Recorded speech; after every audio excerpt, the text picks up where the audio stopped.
Afternoon, Tim. How you doing? Afternoon, Shabbar. I'm good. How are you? I'm very well. It's Thursday, April the 9th, which is the start of the Masters golf tournament. So I'm quite excited today just to actually sit down and watch some golf in the evening with my daughter. So that's going to be something enjoyable for later on today.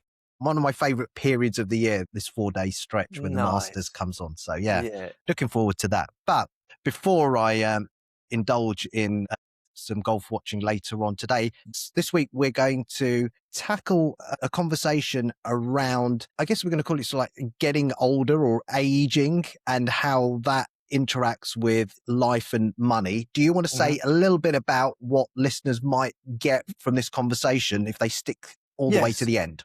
First thing, new listeners, Shabbar's a big golf nut. And we do talk about golf occasionally. And we've actually done podcasts about famous golfers and their attitude to money and success. So that's why he's referenced the golf. For today, well, I'll say the takeaways and then I'll maybe say why we decided to do it. We have talked in the past about pensions, and we've certainly used the example of people worrying about pensions. But we haven't talked so much about our stories about old age generally, our attitudes to work and what is a good old age, and also what sort of comes up for us as we get older. So I think the takeaway obviously will be different today, depending on how old you are, right? How old you are when you're listening to this. But what I would like is, however old you are listening to this and whatever your money situation, you begin to realize there's no inevitability about your number and what it should be and what it means at different stages of life. So that's what we're going to explore, that we kind of get locked into assumptions about my number and my age. And we want to sort of poke that, kind of get rid of that and encourage people to start building really healthy, happy lives at any age, and particularly as we get older. That sounds great.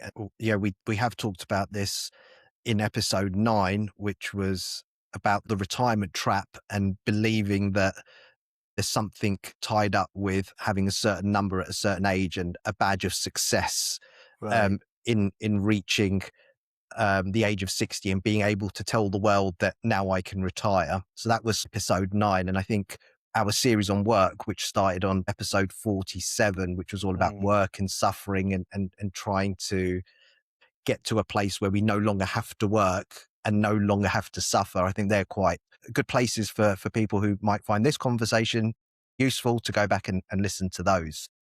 So where are we going to start off today's conversation? Well, maybe we start with why we're doing it. So Shabba and I were talking, I think yesterday or certainly this week, and I mentioned, I can't remember the context, I said, I'm 56 and some of my friends are starting to talk about retirement. And your response wasn't about money. You said, you're 56, and realized that I was kind of just over 10 years older than you and that you thought I was younger, which was nice to hear. And then then we got curious, like, well, why was it nice to hear you thought I was younger than I am? That's interesting. And you said something like, and correct me if I get the wrong phrases, but seeing that I was 56 made you feel quite positive or optimistic or something. And so we got curious about the stories we tell ourselves about different ages and where we should be and where we fear, what we fear it might mean. And we realized there was a whole load of stuff that was really linked to what we've referred to many times on this podcast,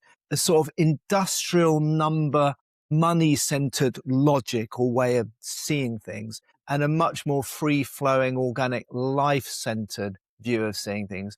And we thought actually talking about the aging process from these different perspectives would be very useful. But do you want to say more about why you were very happy to find out I was 10 years older than you, and that got us into this? Yeah, I think the energy and vitality that I always witness that you bring to our conversations, and just, you know, having known you for several years, it has more of a youthful flavor.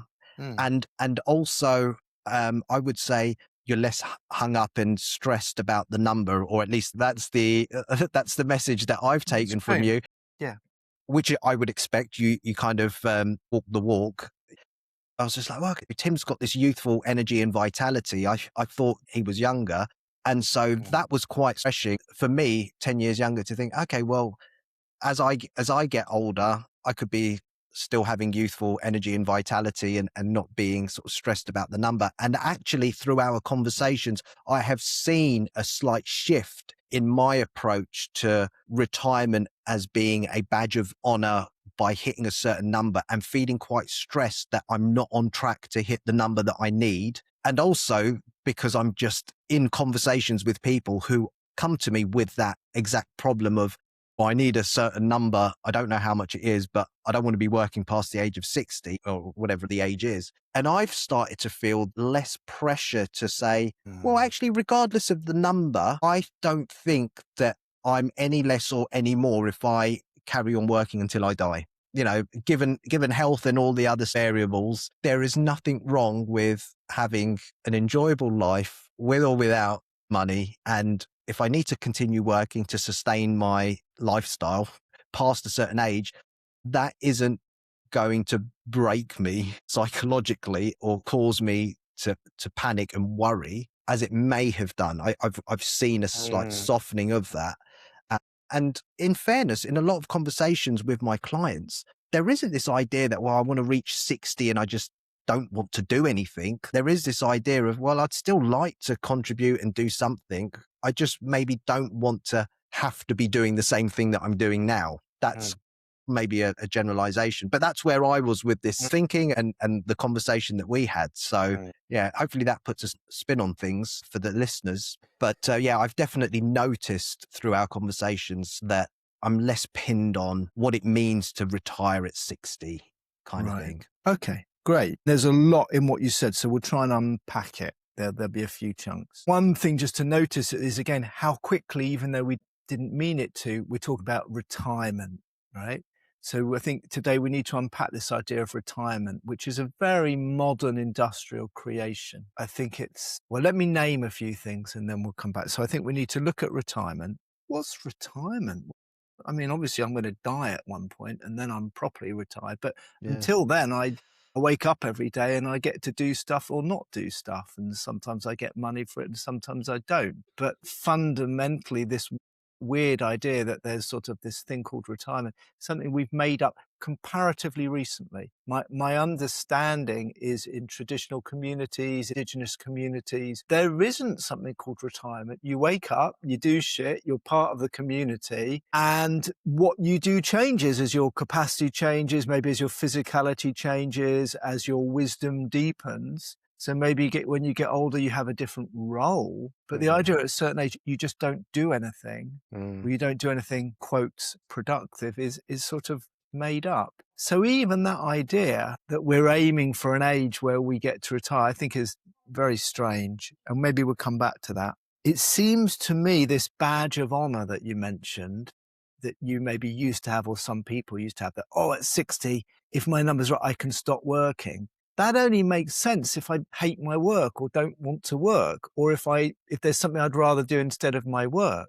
Now that wraps up, as you said, with all our previous few episodes where we looked at this deep idea. Maybe you can say the number, I don't know, but work as suffering, right? Episode 47. Episode 47. There's this deep idea in Western society. We looked at it before, so I won't repeat too much. But yeah, if my work is suffering, then by golly, I can't wait to stop doing it. And the sooner I believe I can stop doing it because of money, the better. But if I love my work, or if my work is something meaningful, or if I just think, well, there are different chapters of life and different things I want to contribute, the idea of retirement kind of shifts. So there's a lot in what you said. So I'm responding with a lot as well. So where I think I'd like to begin is actually what you said. You said of me, it was very nice to hear. You said, well, you seem to have energy and vitality and a youthful flavor. Now, I don't always feel energetic. Sometimes I feel knackered and washed out, and I wouldn't pretend otherwise. But I also get what you mean, right? And just a caveat, I think the interesting thing is that the focus in our conversations, and whether that's in a context of recording the podcast or even in our things with each other where we've explored working on other projects, etc., there's never been this sort of, I don't want to tie it in with hustle culture because that's, again, going down a different route, but there hasn't been an obsession or a worry around that you've got a limited window in which to earn money to basically stockpile enough so that you can stop working and then live off that. Yeah. That doesn't ever seem to, whereas a lot of my conversations would be around, right, well, I've got a limited window, my earning years.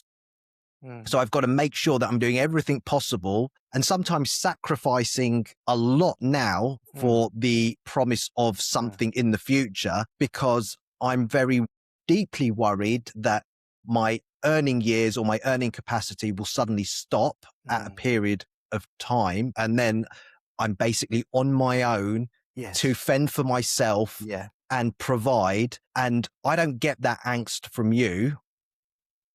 And I'm starting to not feel as anxious about that No. myself through our work. Yeah. But I appreciate that, again, we're not being stupid about money, and that saving for the future is an important part of arranging one's money. But it seems to be almost like the main focus and goal of going to work. And in this period of, up until the age of 60, my main goal is to put enough away so that when I get to Sure. 60 or whatever it is, I've got money. Yeah. Yeah. So again, we're back to retirement. It's such a very strong Yeah. pull. It's a strong pull, and I understand that. So let's try. Let's honour that. That's a very big consideration for many people, and we don't want to be stupid about saving or pensions.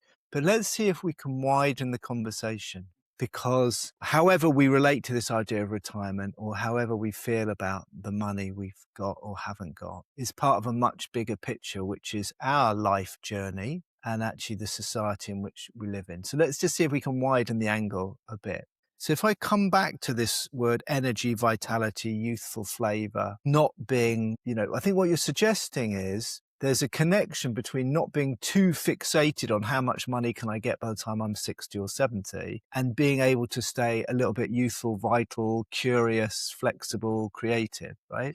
I think that's true. And that would make sense in terms of everything we've talked on the podcast. Remember, if I focus on my money path, it tends to take me away from my life path. And my life path, whatever that is where the flow and the vitality and the creativity and the freedom is. So a very simple way of even considering what you've already said, Shabba, is what choices are people making now, whatever age they are, because of some idea about wanting to have a good retirement, that's robbing them of their vitality, energy, and youth now, right? Remembering this, we're always looking, what is the experience I think I will get in the future? And then how is the way I'm going about that, meaning I don't have it now? So if I decide, well, I'm going to be, and this is part of the aging process. We'll talk about freedom and constraint in a minute, but many people kind of say, well, I'm getting older now. I can't really do what I want. I can't really choose. I'm no longer free because I've got kids or a mortgage or my pension. They start to make choices, and that's about getting older. They'll tell themselves a story about getting older. And what those choices do is they invite more heaviness and seriousness and limitation in. Nothing wrong with those things. They can be super useful. But if I feel as I get older, I have to make these choices, I'm locked in, then I make choices now because of my age or my story that disconnect me from being vital and energetic and creative and open. And so then I really do get old at whatever age, Mm. right? Whereas if I can get older and I don't feel I have to go this way, or I have to kind of narrow down, or I have to feel more stuck than I actually am, then I can still honor responsibility or serious commitment or gravitas. They're all great things. But I don't think I automatically have to lose a certain sense of youthful curiosity or play or Mm. even innocence. And so it seems to me that on the money path, we might say, well, what makes you young is, well, if you don't own a house, or if you haven't got good savings, or you haven't grown up. But on the life path, we'd say, well, no, what really keeps you young is, can you keep your curiosity? Can Yeah. you stay creative? Are you allowing yourself, with your story of getting older, a story that includes you can try shit out and try stuff and change stuff, like most of us were able to do when we were 18 or 20 without thinking about it? Yeah. I mean, that's almost like a common trait. As we get older, we get a little bit more fixed, I think, in our thinking, our way of being. I see Mm, that quite a lot of time. I mean, even in my own life, I can, yeah, I can definitely Huh? see that, and getting fixed and rigid, yeah, Mm, doesn't allow for that sort of youthfulness and vitality.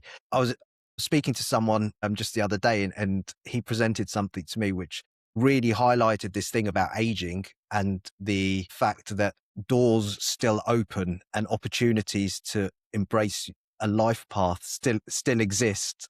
The older you get. It was my osteopath, actually. He was just mm. telling me that he had a client who loved playing tennis, and he Mm. was very good at tennis during his youth, but he was never going to make it onto the whatever the tour circuit. But he played at a sort of a reasonable level. But he always invested heavily in his health, and he kept himself very healthy. And even at the age of 60 plus, while a lot of his friends might have been deteriorating in health, he still managed to maintain his health. And as he got to the age of 70 plus, he was then able to represent Great Mm, Britain mm. in tennis. And he said the remarkable thing is then he got these opportunities to play tennis against all of these ex great tennis players like Bjorn Borg and Oh, wow. yeah, and travel the world and play tennis at this senior level. And he was at that age still good enough to compete with these older greats because he'd managed to invest in his health and his body and his mind, because he was still obviously cognitive to be able to, continue playing. And I thought that was just a beautiful example of how, even as you think, well, as someone gets older, their opportunities become limited. But this guy's opportunities kind of expanded because of what he'd invested in during his life. And it wasn't about building a pension and building a retirement pot or anything like that. He'd invested in other things Yeah. which materialized, and he had a great life just going around playing tennis. Sounds awesome. I know one of my friend's dads plays over 70s cricket for England as well. So, Yeah, and I didn't even know yeah. that this Yeah, yeah, existed. yeah, yeah, yeah. No, it's amazing. So let's try and break it down a bit. On the money path, as I get older, I have numbers in my mind. So when I'm young, I might think, for example, well, I'm not meant to have lots of money. I'm young. And then that belief allows me maybe to take more risks, to try stuff out, to leave jobs, to travel the world penniless and know I'll be okay. So very often in my workshops, when I ask people, when did you feel most free or most alive? They'll say, oh, I was a student and I was traveling around wherever. And I say, oh, did you have money? And they say, no, I had no money. I didn't know where I was going to sleep at night, but I felt so alive and so free. And then they might be saying that in their 30s, 40s, 50s, 60s. They've got loads more money, but the money hasn't helped them feel more free. But they'll still act, and many of us do, as if I have enough money, then I'll be free. So at any age of life, we really need to notice the truth of the relationship between a money number and freedom, Mm, right? There isn't one, really. mm, Let me just say a little bit more, because what it seems like is when we're younger, it's just our story about the number we should have or what it means not to have lots of money doesn't oppress us, or we're not comparing ourselves in the same way. So we go, well, then I'm free. I'm okay. I do what I like. But as we get older, we get a story about where we should be, or a future story about what number we need in the future. And that's what starts to make us old or not mm, free or fixed or rigid. And so we feel like, well, this is just part of getting older. And maybe some of it is, but a lot of it is like we're locking ourselves into something where we feel less connected to freedom or risk or trying things out. And I would say that's what actually makes us old. If I can get old with or without money, whether I've got mm, money or not, or a pension or not, and somehow keep that sense of I can take risks, I can try stuff, I'll be all right whether I have money or not, we get to stay actually youthful for longer. And I just want to point out when you said about as we get old, we get more fixed in our views, there's a lot of neuroscience now, and I'm not an expert in neuroscience, that there is a lot of brain studies that say exactly that. We stop making new synaptic connections. The pathways of our brain start to become fixed. And one of the best ways to actually keep kind of mentally fresh, cognitively functioning as we get older is to keep doing new stuff, learning, traveling, learn new languages, all the stuff we do quite naturally when we're young, when we're exploring the world, mm, keeps us literally we're young in our brain. So what I'm interested in is there's no reason why at any age we can't be learning something new, trying something new, going on a new adventure with and without money, right? If I don't have money to go on a big cruise, maybe I go and do some voluntary work somewhere. Yeah. Or maybe my idea of travel looks quite different. Or maybe I just arrange to go and stay with friends. Or maybe I explore my own town and just visit places I've never visited before, right? So yes, there's a money reality. Certain opportunities are possible with money and harder if I don't. But the attitude of trying stuff out, exploring all the things that actually keep us young, A, we could do those when we're old, even if we don't have big pension. And B, more importantly, in my view, if I stop doing that through my life because I think I have to be serious now I'm getting older, that will actually make me look and feel old. Yeah, I've never sort of viewed it like that in those terms. And I see the difference, or starting to see how we can decouple this idea of freedom from the number, Mm, because the common narrative is once I get a certain number and I reach a certain age, then I'll have the freedom to mm, go on the cruise or take the holiday and all of that stuff. But I feel like that's a conflation. That's not really freedom. That's just a bigger cruise or a longer holiday. That's not freedom necessarily, but the ability to shape and make your life whatever you want it to be. That exists independently of the number. And because I see clients who are taking business class trips to New Zealand in their retirement and going on these wonderful trips. But then I've got another client who I met who's probably got the money to do that, but his partner doesn't like flying because he's got vertigo. So they take local trips around the UK, and the happiness that they get from these two experiences, they're both smiling and energetic doing that. One costs considerably more than the other, but I wouldn't say that anyone is more free or less free. but you don't become more free with the further you fly. It doesn't make Right. any sense. And also, you can be on cruises and not feel free at all because if it's not what you want to. And the other thing to say is, if I really want to do a cruise when I retire, why I should do one now because I might die. Yeah. Why not try and use my money? Obviously, I can't spend probably all year going on cruises. And yes, there's a reality.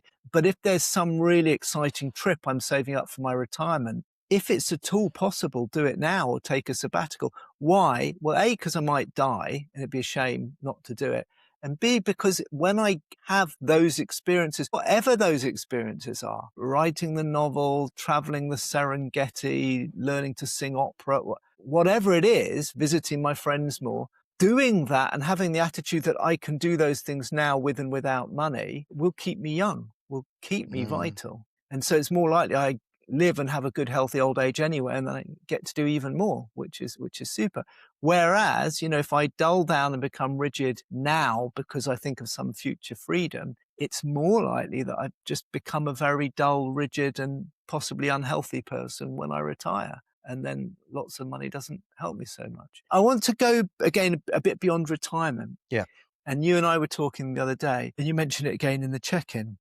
One of the problems with getting the money for my retirement is it's strongly based on a view, which is very much the view of our society, that in retirement, I need my money because I'm kind of on my own. I'm on my own. I'm an individual. Maybe I have a partner. Maybe I have family, but it's kind of like, oh, I reached the end of my working life. And then I'm just sort of this old person. And so what I'm trying to say is the feeling that I need this money to protect me is partly because, yes, I need money if I'm not earning money, but partly because I become old in a society that doesn't really know how to relate well and healthily and positively to people as they get older. And that's everywhere in our society. That's our fixation with looking young. Even the fact I was happy you told me I look younger than I was. I mean, that's just ridiculous. Who cares, right? Cosmetics, surgery, the cult of the youthful, all of this sort of stuff is subtly, I think, saying that in the industrial money-centered society, we disrespect and devalue and even slightly fear getting older. And so no wonder in that society, it will reinforce even more my idea that, oh my God, I'm getting older. And therefore, in this society, I'm less useful, I'm useless, I become a cost, I become a burden, I don't have a role, there's nothing positive I can do. None of that needs to be true. and we'll come on to why. But as long as I believe it and I'm swimming in those ideas and the young are all, good and powerful and creative, no wonder I cling to my retirement number even more as the thing that protects me. Mm. Other cultures, traditional societies, traditional communities, indigenous cultures, not only did they not have the same idea of retirement, but they actually have a very positive valuing and view of the elders. And older people it's not even a big deal. They just are part of society. Babies are, children are, young adults, older adults, and elders. They're all part of a whole thing. And yes, as I get older, maybe my physical powers wane, so I'm no longer hunting or building. So yes, I have a transition in how I contribute, but I'm still useful. I have wisdom. I know folklore. I can bring up children. I can give advice. I can be a presence in all sorts of ways. So I guess I just want to acknowledge, before we talk about what that means for the individual and your response to that, I think it's like a reinforcing loop. Our society treats old people very badly and doesn't understand them because it's coming from the industrial, productive mindset. And that, if we get caught by that too much and think it's true, we're more likely to focus on our number as the one thing that might save or protect us. I mean, I think that's probably like the number one culprit in this in this whole conversation of why people fixate on the retirement trap, in terms of just pinning everything on a number for their security. And it's almost like an existential threat that, people maybe are facing. And I don't know, maybe as I creep towards that age of 60, I might start to feel the same, just because we are so alienated from traditional sort of, family structures or community structures, the tribe, whatever you want to call it. And I always reflect on, whenever I watch Race Across the World, that they visit these quite rural sort of communities, wherever it is in South America or in the Far East, etc. And you see the family that they go and stay with that work on the rice paddies and stuff like that. And you see the grandmother or great grandmother at the age of 80 still going out to work or press the jam or whatever it is. And they're still part of a bigger network, and they're full of life, okay, they're not maybe running around at, 100 miles an hour, but they're still doing stuff, or they're taking care of the kids or the grandkids and stuff like that.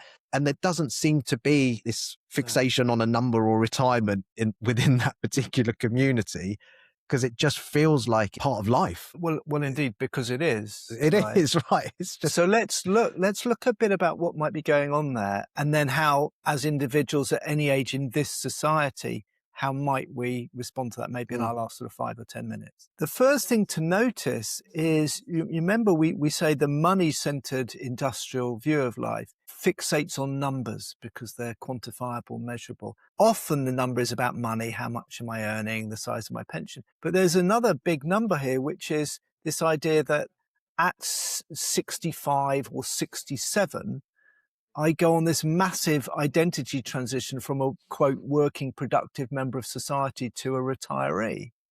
And I know for many people it's a bit more phased and a bit more nuanced, but for a lot of people it's not. It's sort of, at this age I'm working full time, and at this age I stop working. And that's a really abrupt shift just because of a number we made up. well, it's on all the bloody forms. It's like, what are you? Yeah. Like employed, self-employed, Right. retired. Right. Like it's a label. It's a label that and so there's a number that creates a cutoff. So whenever you see any number that creates a cutoff, whether you think with this number I'm successful, with this number I'm safe, or with this number I'm retired, that's telling you that something we've made up that will create a strong energetic or emotional kind of response. But it doesn't need to be true. It's just something we've made up. Now, it's fine to make things up if they're helpful. So no problem if that's helpful. But all the evidence is that sort of hard and fast view about going from productive to retired is not helpful for most people. So even thinking about a more gradual thing that actually responds to my physical powers, my mental powers, my wisdom, my energy, that would be great. It just doesn't fit the industrial machine. Yeah. As individuals, how might we respond to that with and without money? Because whatever we say needs to work with people who do have money and also don't have money, or do have pensions and also don't. I would say if you do have money or do have a pension, please consider that no amount of money is going to save you from the questions about your identity as you get old. You'll still change your physical powers, your mental powers. And the questions about who am I? What is my role? How am I in good relationship to my community? What is meaningful? How do I deal with the diminishment of my powers, but maybe the deepening of my wisdom? None of those questions are going to change with a big pension or a small pension. So if you're 20, just starting out, or middle-aged, please don't ignore those questions now. Please don't think that just by having a big pension, you get to avoid the rite of passage that's called getting older. So the question of how do I get older in a good, healthy, wonderful, soulful way, with or without a pension, make that primary. Yes, save if you can, invest if you can, super duper, go on cruises if that's your thing. But the question of how do I contribute to society? What's meaningful for me? What's my web of relationships? Who am I? How do I deal with the loss of some things and the deepening of others? That's super duper important. And I have mentioned this probably on our episode on retirement, but it's worth repeating. Peter Koenig, who created the work that you and I explore, said the best things to invest in for your future, for your retirement, at any age are your emotional health, emotional psychological health, your physical health, and your relationships and community. Because if you have those will keep you young, those will keep you healthy, and that will be good, whether you have money or not, right? And if we just go back Yeah. to episode 50 on the Mexican fisherman, Yes. that's exactly what he was doing in Yes. terms of he was investing. Yes. He was Without going, even thinking about yeah, it. Yeah. he was going out to work, physical work, which Yes. I guess was keeping him fit, Yes. and healthy. He was spending time with his kids in the afternoon, taking a Yes. siesta with his wife, and then playing the Yeah. guitar in the evening and sipping wine with his amigos. I mean, Yes. that's Yes. investing in all of those things. So It is. And you'll find most things that naturally one does as one gets older in community include that. So as elders, maybe they look after children more, but that keeps them alive and busy and active and connected to the family, for example. Our culture doesn't provide that very well. So as an individual, you really should be thinking, as well as saving for the future money, if you're able to, how do I invest now in my health, my relationships, and my emotional, spiritual well-being? The other thing I want to say, we haven't really talked about comparison much. One of the things that starts to happen as we get older is the number becomes more important, whether it's the salary number or the pension number. And we start comparing what we think of as our number with what I should have at this age, right? Where I should be at this age. We don't compare it with, well, 10 years ago, I've got much more than I had then, and it's okay. Or even I have much more than I had then, but actually I feel less free and less happy. We sort of compare it with what we imagine we should have at this age. So that's a trap. If you are going to compare, then please include your comparison, not just your money, but the quality of your relationships and your friendships, how you're resourcing your emotional, spiritual health, and how you're looking after your physical health as far as you can. In other words, if my number is brilliant and I've got a big, big number, but I'm ignoring my psychological development or my emotional well-being, or I don't get to see my friends because I'm running my business, I might think, oh, I'm comparing really well to where I should be, but matey, you might not be. You might exit your business after 20 years with tens of millions and realize you've neglected friendships or your family or your children. So the Mexican fisherman, listen to the episode, everybody, if you don't know what we're talking about. His number doesn't compare to the business consultant, but if you include his friendships, his creativity, his family, his love, his environment, his sense of personal resilience and contentment, he's probably doing very, very well. So ideally, we don't need to compare ourselves to anyone at any point. Yeah. But if we insist on the preoccupation of comparison, please include all of these other things. Yeah. That's really important. It almost makes you feel like there needs to be a set of different KPIs on a client's annual review, There should be. which is, okay, yeah, if we're looking at, the KPI, which is the number, then, let's measure the other, which is where that idea of the wheel of life exercise comes in, which I think is always very useful to do once in a while, just as a sense check of where you're at with these different areas of life. And yeah, if your finance is 10 out of 10 or 9 out of 10, but relationships or fun are like down at 2, then Right. Right. you might want to address that. Well, I think so. And I think this feeds into the conversation you and I are having offline about what would a totally different type of IFA look like. And yeah, people often say, well, my aim is to, I don't know, at this age, I want to put 10% of my income into my pension or 20% into, well, I think it would be really interesting to say where you put 20% into a combination of future saving, health, ecological development, and time with your friends. So maybe you invest less, but spend more now on those other things. And maybe that sets you up for a better life now and a better old age. Yeah. So I think there's lots to think about there. So the one thing I want to say is just plant a seed, really. So for us as individuals growing up, it really is the same message we've said often in the podcast. Don't fixate on the number at any stage or the comparison. If I can save and invest for the future, great, but include all the things, all the parts of life I might want to invest in. And really try and do now that which brings you vitality and youth and keeps you curious and creative. Because in the end, if you can move into old age, just like an old guy like me, and still be curious and interested, that's a great way to get old or to live, right? The one thing I would also say for anyone interested is how might we individually, in our families, in our communities, if we're aware of just how separating our current culture is towards old people, are there things we could do to connect with, include, and value elders and elderhood? And how might we do that? Because it seems to me the more we find ways to ourselves not, if I pass an old person in the street, it's quite easy for me unconsciously to a little bit dismiss them or the speed of their walking, but I might be passing someone with the most extraordinary life experience, the most extraordinary wisdom, the most extraordinary capacities as a human that have been refined over years and years and years. But actually often I just pass an old person. So I would like to invite anyone listening to think in their own life, in their communities, are there small things they could do in relation to people as that they know who are getting older to kind of invite that wisdom or invite that contribution?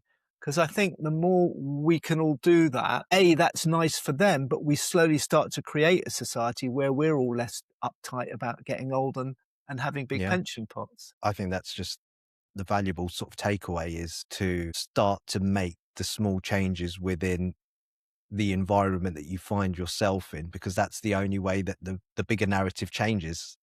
And I think that's what we've been saying throughout these podcast conversations, that although we've got this modern industrialized narrative complex, which is, I think we say it's quite deluded, the only way that it changes is if we all make individual changes and being conscious about the choices that we do make. So if we carry on dismissing elders as, not useful, not valuable, and, a drain or a burden, etc., then this narrative just prevails and probably gets stronger.